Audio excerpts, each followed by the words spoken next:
Entrevista Venevisión. Líder en opinión. Por tu canal independiente, Venevisión. ¿Qué tal, amigos? Muy buenos días, sean todos bienvenidos a Entrevista Venevisión. Tal como lo anunciamos, ya estamos listos para iniciar nuestra conversación con Didalco Bolívar, presidente del partido Podemos. Gracias por acompañarnos. Gracias, Andrina, por la invitación. Hay temas muy interesantes en agenda hoy, sobre todo en el plano internacional, asociados a la situación que se está viviendo en nuestro país, sobre todo en el marco de la situación económica que va antecedida por todo lo que es la caída abrupta de los precios de petróleo y la distorsión que esto ha traído en la economía venezolana. Pero de la mano de este tema también ha habido señalamientos no solamente de guerra económica, sino también de una estrategia que el presidente de la Asamblea Nacional, Diosdado Cabello, decía que no se podía desestimar las agresiones de Estados Unidos contra Venezuela. Precisamente ese va a ser el tema central de las discusiones que se van a llevar a cabo en Montevideo, Uruguay, en el seno de UNASUR. ¿Cuáles deberían ser los temas prioritarios para esta discusión? Y sobre todo comprender una arista bien importante, que es que otra vez está saliendo a flote la necesidad de un llamado a diálogo.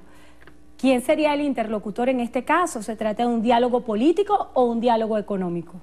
Bueno, gracias por la invitación. Yo empezaría por decirte que yo siempre lucharé desde el campo de Podemos porque la propuesta de diálogo entre el presidente Maduro y el presidente Obama se materialicen. Pero hay unos pasos que ya se han dado y otros que podemos sugerir. En el caso de designar al secretario general de UNASUR, al expresidente Samper, como interlocutor, yo le sugeriría al secretario general de UNASUR que se reúna con la oposición venezolana, porque él es un árbitro.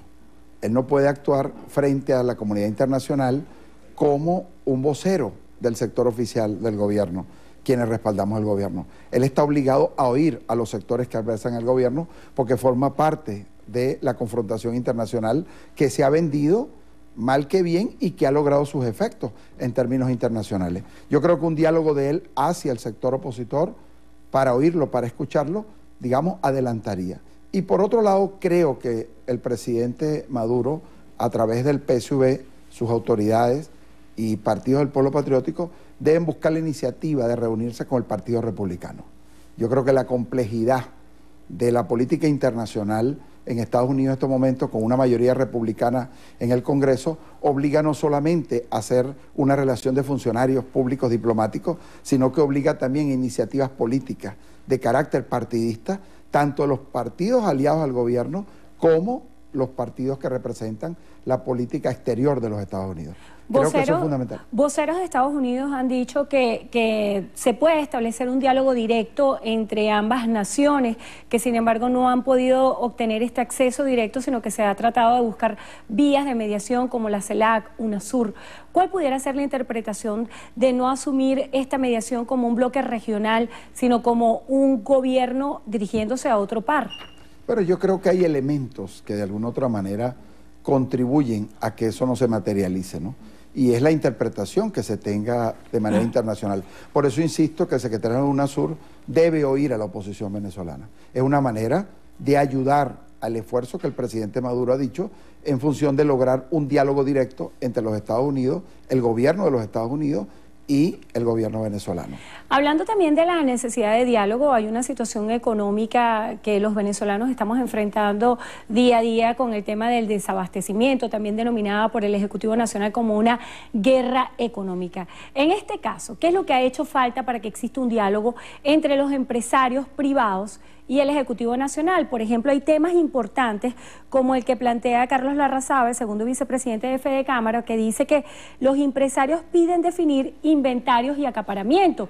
¿Cómo establecer esa brecha entre lo que pudiera ser acaparar y tener un stop en inventario? Bueno, yo siento que en este momento nosotros debemos, digamos, puntualizar la realidad económica. Primero, es verdad que hay una baja del ingreso petrolero, pero no se puede evaluar anualmente. A nosotros nos corresponde evaluarlo trimestralmente. Anoche veía yo que el precio del barril había subido sobre 40. Yo tengo la percepción de que esta es una crisis, digamos, que puede medirse trimestralmente. El primer semestre va a ser muy duro, estoy convencido de eso. El segundo semestre el precio del petróleo subirá y gradualmente antes del tercer del final del tercer trimestre, nosotros tendremos estabilidad entre 70 y 80 dólares por barril, lo que significa que le estará dando una flexibilidad al manejo presupuestario. Por otro lado, siempre he sostenido desde que era senador y fui senador del antiguo Congreso, de que el presupuesto de la República no debería iniciarse en el momento de mayor escasez. ¿Por qué? Porque nosotros tenemos una equivocación en el año fiscal. Nosotros iniciamos el año fiscal en el mes de enero, febrero, marzo, abril y mayo. Se produce la recaudación fiscal de la nación y de los gobiernos locales. No tienen la liquidez para ejercer, pero además esos meses son meses de verano. ¿Qué significa? Que tú pierdes el verano en la ejecución de obras para excavaciones, para encofrados, para vaciados, para lo que significa movimientos de tierra. ¿Por qué? Porque pierdes el verano y entró el invierno. Cuando entra el invierno, tu ejecución de obra se reduce, lo que significa que el costo de la obra es mayor. Nosotros como partido hemos venido sosteniendo que el año fiscal debe iniciarse en el mes de septiembre. ¿Para qué? Para que las licitaciones se organicen entre septiembre y octubre, se compromete octubre-noviembre, diciembre por supuesto hay una separación laboral que es por derechos contractuales, pero enero, febrero, marzo y abril, que son de verano, permitiría una ejecución continua que no la tienes de mayo hasta noviembre. Entonces, esa es una primera razón. La segunda razón es que ya se han tomado medidas y el presidente Maduro las ha tomado. Primero, se despenalizó la divisa. Hoy no es un delito tener divisas en Venezuela. Hoy se pueden abrir cuentas en dólares, tanto para personas naturales como personas jurídicas, porque la ley lo permite y fue aprobado por ley habilitante por el presidente Maduro. ¿Qué segunda decisión se ha tomado que ha sido poco difundida? El hecho de que el sector privado, ya hoy el Estado no es exclusivo en el manejo cambiario, lo que significa que el sector privado participa frente a los operadores cambiarios para los efectos de obtener las divisas de los ciudadanos y los empresarios que la necesiten. Ese es un elemento fundamental. Ahora, ya se definió el 650, ya se definió el SICAP, ¿qué corresponde ahora que las pruebas han sido exitosas y que los operadores cambiarios privados determinaron que se podían operar para la confianza del público? Establece la flexibilidad de ese dólar en adquisición, sin tener miedo, porque ahora los economistas que han criticado mucho el control de cambio, ahora resulta que el gobierno dice vamos a un cambio flexible en tercera opción a través de los operadores cambiarios y entonces empiezan a criticar la flexibilidad del manejo de la divisa. Pero tal vez la crítica no esté dirigida al sistema, sino a la falta de claridad a la fecha de cómo se va a manejar ese sistema de cambio, porque hasta ahora no están definidas las reglas de manera clara en cuánto va a quedar ese dólar que va a estar disponible a través de las casas de bolsa y de los operadores cambiarios. Yo creo que la decisión ya está tomada, a mí no me corresponde anunciarla, le corresponde anunciarla al jefe del Estado, a su gabinete económico, y esperaremos, digamos, en los días o en las horas, porque estoy seguro que se va a anunciar, y eso va a ser un lexotanil, en cierta forma, para la economía venezolana, porque tú tienes que hablar claramente las reglas sobre las cuales. En materia del inventario, que tú lo señalabas, yo siempre he tenido mis reservas sobre aquellas leyes que le dan mucho peso, discrecionalidad al funcionario. ¿Qué significa? Si la ley de costos y precios no establece con claridad qué significa inventario y qué significa acaparamiento, entonces se produce el abuso del funcionario local, del funcionario regional, del funcionario nacional. ¿Por qué? Porque la interpretación queda a discrecionalidad del funcionario.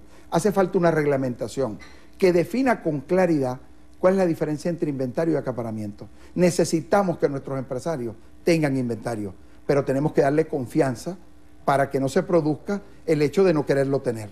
¿Por qué? Porque un empresario que tiene hoy la necesidad de tener 300 bultos, y no te estoy hablando de un mayorista, te estoy hablando de un minorista. ¿Qué significa? Bueno, ese minorista no se atreve a tenerlo porque no sabe si un activismo político asociado al proceso político o un funcionario público mañana le llega y se lo decomisa. Entonces no hay garantía. No, hay un problema de liquidez, es verdad, pero hay un problema de confianza. Y creo que las medidas que se pueden adoptar ahorita en el decomiso de transporte a empresas, eso no contribuye a crear el mecanismo de confianza que es necesario para superar la escasez. Así es, como el caso de Empresas Polar, que aún tienen un camión retenido en Barinas y que están a la expectativa de saber cuándo se los van a devolver. Entonces, este tema de confianza, ¿cómo hacer que se traslade no solamente a los empresarios, sino a todos los venezolanos? Porque parte del problema de desabastecimiento también tiene incidencia la incertidumbre de los venezolanos que compran productos cuando los encuentran, sin tener a lo mejor la programación de comprarlos en ese momento y comprando más de de lo debido porque no saben cuándo vuelve ese producto al anaquel. Bueno, ¿Cómo hacer, cómo rescatar la confianza? Bueno, rescatando la confianza pasa por la claridad de los procedimientos. Yo siempre he luchado toda mi vida por procedimientos y normas, más que por individualidades. Y creo que eso es fundamental. La gente necesita saber a qué atenerse en un proceso a través de una norma jurídica. Y el reglamento del inventario permite no solo que el empresario no acapare, sino que el funcionario no abuse. Porque aquí se están dando de las dos cosas. Entonces el gobierno no puede actuar solamente frente al acaparador, sino que tiene que estar alerta frente a quien abusa y decomisa, violando las normas de guía, de inventario, de operatividad comercial, de compra que tiene. Y además hay otro elemento que es fundamental. Mira, hace muchos años, la industria farmacéutica, por ejemplo, y la industria de alimentos, le daban al mayorista un promedio de 15 a 20 días para la obtención de sus productos.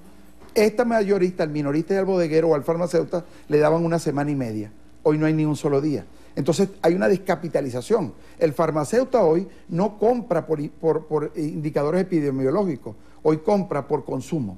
Si vende más Atamel, compra más Atamel. Pero ¿y qué pasa con el indicador oncológico? Bueno, no es rentable porque a lo mejor en ese barrio no hay un consumidor, entonces él dice yo no me meto ahí. ¿Cómo queda ese consumidor? Entonces, ¿qué pasa? Está actuando más como una empresa de venta que como una respuesta a los indicadores endémicos. ¿Por qué? Porque está descapitalizado. Entonces tenemos que ir necesariamente a un mayor tiempo de compromiso. Bueno, le damos las gracias a Didalco Bolívar, presidente del Partido Podemos, por haber estado con nosotros hoy en Entrevista Venevisión. Gracias a ti, Andrina.